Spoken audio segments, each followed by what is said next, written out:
Hai cuy, bertemu lagi bersama Siapeng Film yang kali ini akan membawakan alur cerita film The Lord of the Ring, The Ring of the Power. Dan inilah episode yang ketujuh. Langsung saja, yuk cus!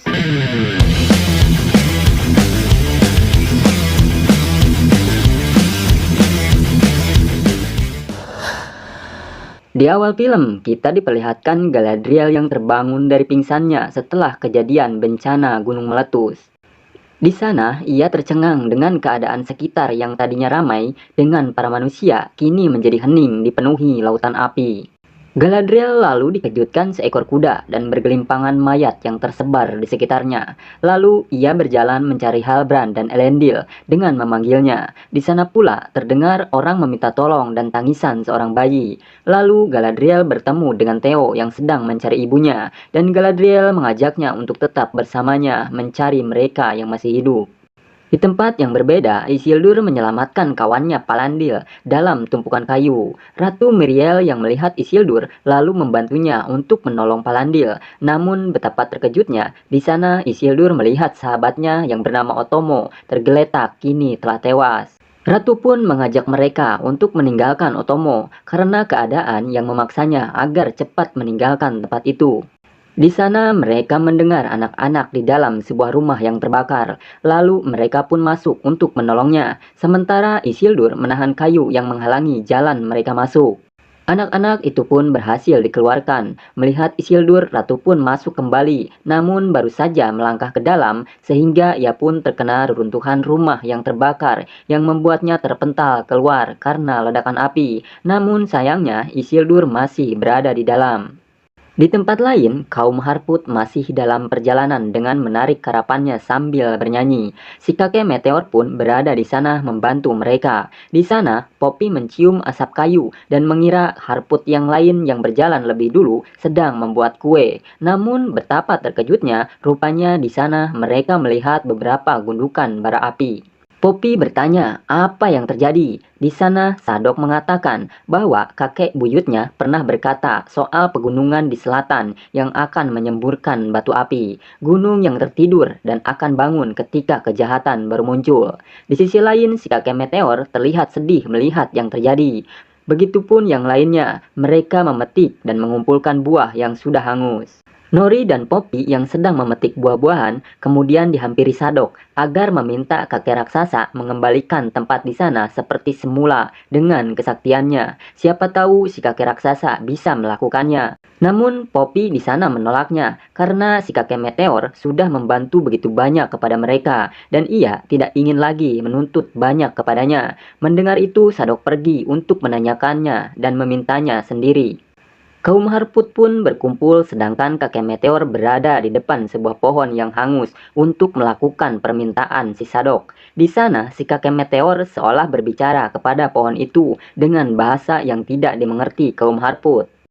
Tiba-tiba pohon itu bereaksi seolah akan merubah dirinya, namun salah satu dahan rantingnya terlihat patah. Nori yang melihat adiknya tepat di bawahnya berusaha menolongnya, namun rupanya ia dan adiknya malah terkena jatuhan ranting itu. Namun untung saja Nori dan adiknya tidak apa-apa. Namun kaum Harput semuanya malah melihat ke arah kakek meteor seolah menyalahkannya. Di tempat lain, Elrond sedang menghadap raja dan meminta izin untuk menambang batu mithril. Sebagai imbalannya, kaum Elf akan melengkapi kota kaum mereka dengan memberi marga satwa, biji-bijian dan kayu dari hutan tua Eriador selama 5 abad mendatang. Di sana, raja mengatakan apa alasannya mereka harus percaya kepada Elf. Namun Elrond mengatakan sebaiknya raja jangan percaya dengan kaum Elf. Namun raja bisa mempercayai dirinya karena dirinya bukan elf biasa, melainkan Elrond setengah elf. Itu sebabnya ia datang sendirian. Kemudian Elrond berlutut dan memohon bantuan kepada raja agar menyelamatkan kaumnya. Kemudian raja pun meminta berbicara dengan Durin berdua dan yang lainnya pun keluar dari sana. Di sana, raja bercerita, konon katanya Aule dahulu menciptakan mereka dari dua elemen, yaitu batu dan api. Batu yang hidup dalam diri mereka selalu haus dalam keabadian melawan tarikan waktu. Sedangkan api menerima kebenaran bahwa semuanya akan mati menjadi abu, dan raja tidak akan memancing tanah yang akan mengubur mereka dan mempertaruhkan kaumnya. Di sana Durin mengatakan bahwa Elrond temannya dan ia meminta bantuannya, dan Durin menganggapnya seperti saudara sekandung baginya. Namun sang raja masih kekeh dengan keputusannya karena menurutnya itu sudah menjadi takdir kaum elf. Beberapa saat kemudian, Disa marah setelah mengetahui penolakan raja. Namun Durin tidak bisa berbuat apa-apa dengan keputusan raja yang sekaligus ayahnya. Elrond pun datang menghampiri mereka. Di sana, Elrond mengetahui keputusan sang raja dengan melihat wajah Durin yang terlihat sangat sedih. Elrond pun berpamitan pergi untuk memberitahukan rajanya, karena sebentar lagi ia tak akan menjadi raja, dikarenakan mereka akan musnah, yang artinya Elrond tidak berhasil mendapatkan batu mithril yang dibutuhkan oleh mereka. Di sana, Durin dan Disa terlihat menangis dengan kepergiannya, yang artinya mereka tidak akan bertemu lagi. Elrond memberikan batu mithril yang dulu diberikan Durin untuknya sebagai tanda persahabatan mereka, dan berlalu pergi dari hadapan mereka. Durin pun duduk dengan meja yang dibawa dari tempat kaum elf, dengan perasaan menyesal karena ia tidak bisa membantu sahabatnya Elrond dan melempar batu mithril itu. Rupanya, daun keabadian elf yang sudah rusak itu ajaibnya memulihkan dirinya sendiri ketika dekat dengan batu mithril. Melihat itu, Durin pun berteriak memanggil Elrond kembali. Elrond!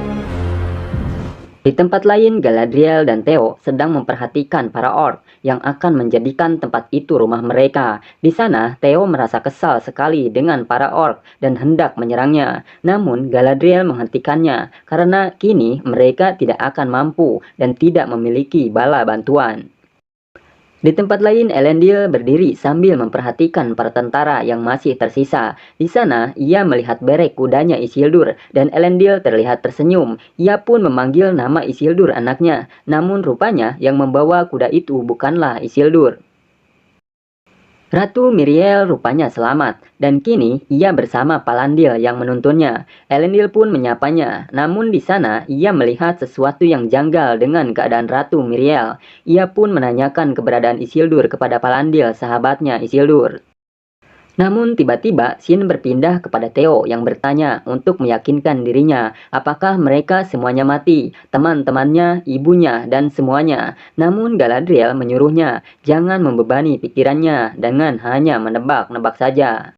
Mereka pun berjalan terus untuk pergi ke perkemahan dari balik bukit menemui mereka yang selamat. Dan dengan ketajaman mata juga pendengarannya, Galadriel juga memberitahu Theo bahwa ibunya dan Arondir berada di sana. Galadriel juga menyuruh Theo untuk berhati-hati karena kini para orc akan berkeliaran di siang hari.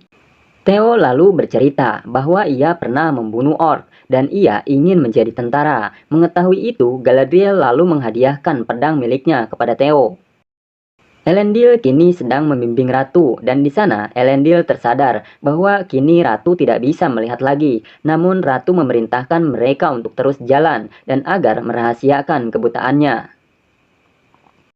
Di tempat lain, Sadok sedang memberitahukan kakek Meteor bahwa di hutan rimba Greenwood yang jauh di sana ada makhluk besar mirip kakek Meteor, dan jika kakek Meteor beruntung, mereka yang di sana bisa memberitahukannya. Ucapnya Sadok sambil memberikan secuil kertas bergambar rasi bintang yang selama ini kakek Meteor cari. Namun Sadok hanya bisa menunjukkan saja karena kaum Harput belum pernah melihatnya selama 1000 tahun ini.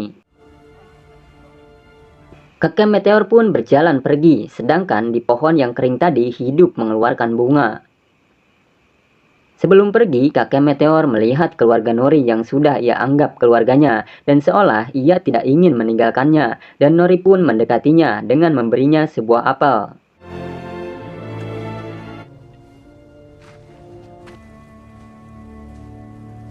Di malam harinya, Galadriel dan Theo sedang beristirahat, dan Theo menanyakan apakah Galadriel pernah kehilangan orang yang ia sayangi.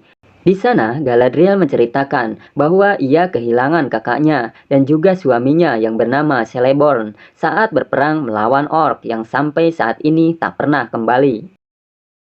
Namun tiba-tiba salah satu orc mendekati mereka karena mencium bau manusia. Namun untung saja orc itu pun tidak menemukannya dan berlalu pergi.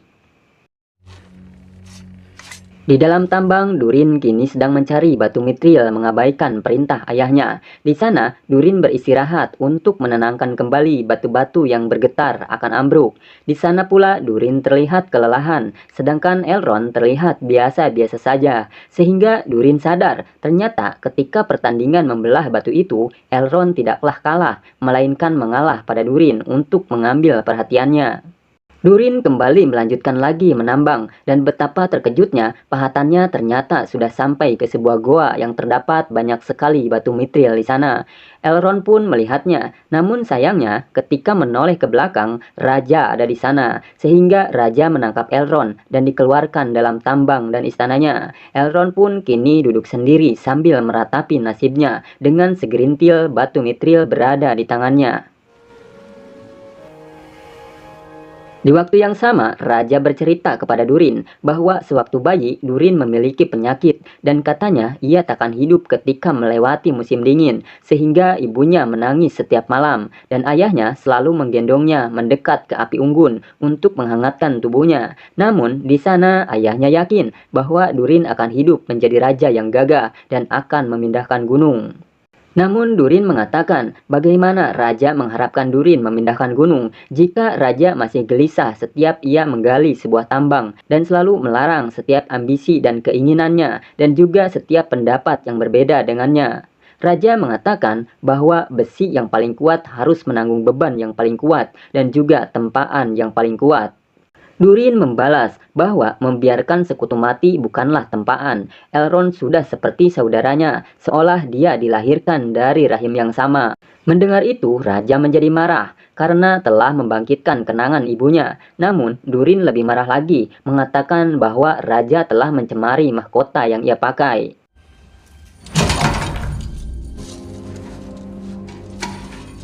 It's no use anymore.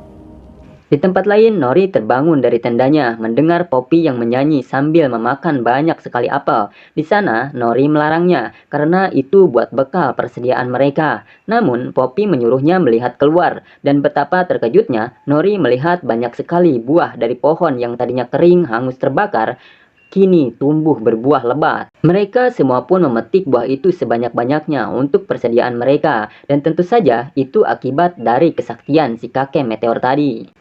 Poppy lalu mengambil air untuk persediaan, namun di sana ia melihat jejak kaki yang sangat besar. Ia pun pergi meninggalkan embernya yang kini terbawa arus air.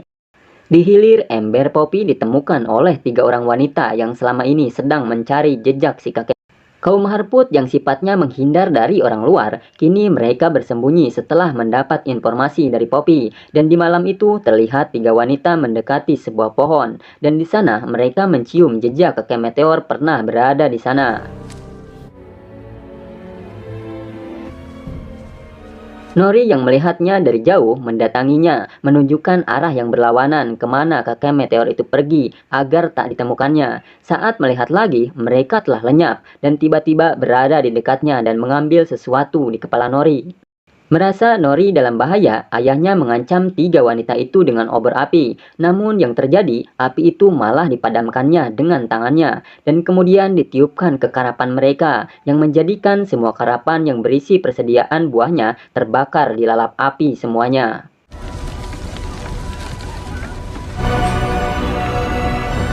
Pasukan Numenor kini akan berangkat pulang, dan di sana Berek kuda Isildur mengamuk saat akan dinaikkan ke dalam kapal. Elendil di sana mencoba menenangkannya, namun tidak seperti biasanya, kuda itu tidak bisa ditenangkan, seolah ia merasa bahwa tuannya Isildur membutuhkannya. Elendil yang mengetahui sifat Berek kemudian melepaskannya, membiarkannya pergi. Galadriel kini sampai di perkemahan, dan Theo berlari ke kamp perkemahan di mana orang yang terluka dirawat untuk mencari ibunya. Dan beruntungnya, Theo pun bertemu dengan ibunya di sana dan juga Arondir. Tidak lama masuklah Galadriel yang menanyakan keberadaan Ratu Miriel. Queen Regent. Di atas bukit, Ratu Miriel kini bersama Arondir yang memberitahukan bahwa kapal mereka akan siap berangkat dalam waktu 1 jam lagi. Di sana, Ratu Miriel mengkhawatirkan rakyat Negeri Tengah, dan Elendil mengatakan bahwa ia telah memerintahkan sebagian dari prajurit akan tetap di sana untuk membantu mereka. Galadriel lalu mendekati Ratu Miriel, dan ia merasa bersalah telah melibatkan mereka ke Negeri Tengah. Namun, Ratu mengatakan bahwa Galadriel jangan mengasihaninya. Sementara Elendil merasa menyesal telah membawa Galadriel ke Numenor dalam hatinya dan kembali mengingatkan Ratu untuk segera pergi meninggalkan Negeri Tengah. Galadriel pun terlihat menangis, namun tidak disangka Ratu Miriel malah berjanji bahwa ia akan mengirim pasukannya kembali untuk membantu rakyat Negeri Tengah. Elendil sangat terkejut mendengar ucapan Ratu dan kemudian membalikan badan. Ratu pun memanggil sang kapten untuk pergi, namun Elendil tidak menjawab dan terlihat kini sedang menangis. Kaum Harput kini sedang mengumpulkan persediaan yang tersisa dan memperbaiki karapannya. Namun, Nori di sana terlihat tidak bersemangat untuk membantu setelah mengalami peristiwa semalam. Ayahnya mengatakan bahwa mereka kaum Harput tidak bisa membunuh naga atau menggali permata. Yang bisa mereka lakukan hanyalah mereka harus saling tetap kompak dan saling membantu. Mendengar itu, Nori pun berjalan pergi untuk mencari si kaki meteor, dan baginya ia telah menjadi bagian dari kaum Harput dan keluarganya. Mengetahui sahabatnya akan pergi, Poppy pun akan menemaninya. Begitupun juga ibunya, kini kompak untuk membantu Nori. Dan begitupun juga Sadok, si pencari jejak yang akan mempermudah mereka menemukan si kaki meteor. Di sebuah kapal terlihat Ratu Miriel berangkat untuk kembali ke Numenor, sedangkan Galadriel melihatnya dari atas bukit dan percaya bahwa Ratu akan menepati janjinya mengirim kembali pasukannya. Di sana, Bronwyn mengajak mereka ke koloni Numenor tua di mulut Anduin namanya Pelargir. Dari sini kita tahu ternyata ucapan Isildur itu benar ya guys, bahwa ada Numenor lain selain tempat tinggalnya. Namun Galadriel mengatakan bahwa ia akan pergi melapor ke Raja Agungnya di Lindon dan siap menghadapi resiko atas pembangkangannya dulu kepada Raja. Di sana Bronwyn memberitahukan bahwa rajanya bagaimana. Mendengar itu Galadriel terkejut karena tidak ada yang memberitahukan bahwa Halbrand masih hidup. Galadriel pun menjenguknya dan ia melihat luka Halbrand yang sangat parah dan menurutnya itu hanya bisa disembuhkan oleh obat dari kaum elf sehingga harus membawanya dan mereka pun pergi ke tempat elf di Lindon.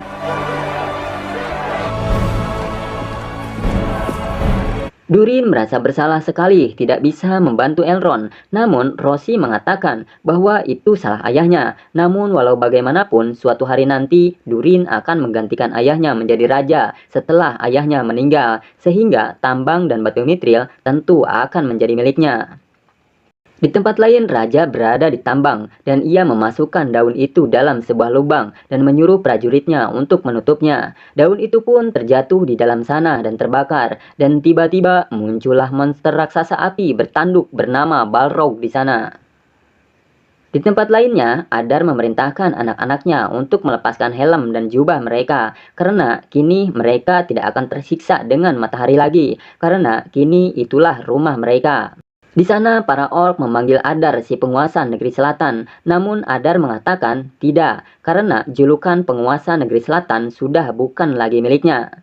Dan kemungkinan di episode 8, Mimin menduga bahwa penguasa negeri selatan akan diberikan kepada Balrog ya guys. Bener gak? Ada yang sama pemikirannya sama Mimin? Tulis di komentar ya. Dan film pun bersambung. Filmnya akan semakin seru nih di episode berikutnya. Jadi untuk mengetahui episode selanjutnya, jangan lupa subscribe dan nyalakan loncengnya ya guys, agar mendapat notifikasi dan tidak ketinggalan episode selanjutnya. Bye bye, makasih.